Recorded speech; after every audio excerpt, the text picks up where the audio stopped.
The American dream, the perfect house, the white picket fence, and your 2.5 children. Everything seems perfect, and then something happens. A teenager invades your happy home. As a youth pastor, I've seen case after case where parents struggle to communicate with their teenagers. They just don't know how to connect, and then when their teenagers leave home for the first time to go to college, or into the workforce, or in general, just to face the world, it's often said that they're going out to discover who they are. Now think about that. Discover who they are? It sounds scary, doesn't it? Someone besides you, someone who hasn't known them since they were conceived, someone whose motives are not driven by an unexplainable love, wants to tell your child who they are. As parents, why would we want to let anyone else besides us tell our kids who they are? In Deuteronomy 6, God commands us as parents to teach our children His Word and His ways. It says to teach them when we sit at home and when we walk along the road, when we lie down and when we get up. Every aspect of our lives should be used to teach our children about God. And as they grow to understand who God is, they will come to understand who He has created them to be.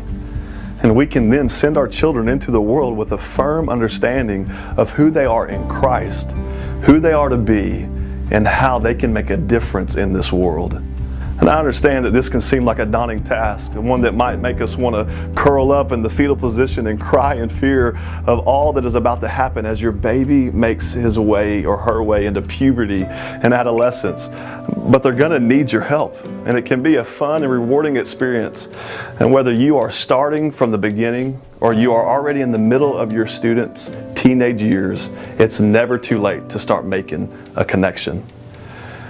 Our student ministry has created a strategic approach for you to pass down your faith to your teenagers as you lead them through these crucial phases of their teen years.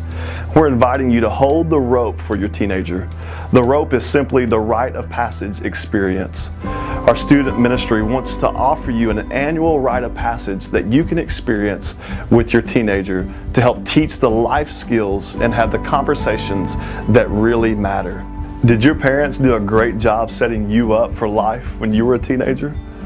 Many of you would say no, and the rite of passage experience is going to offer you an opportunity to do a better job for your teenager. Some of you would say yes, and this is an opportunity for you to continue that legacy that you were given. No matter what your experience was, our student ministry wants to make sure that you have the tools to make a forever investment in the life of your teenager and send them into the world with a firm grasp on who they are and why they are here.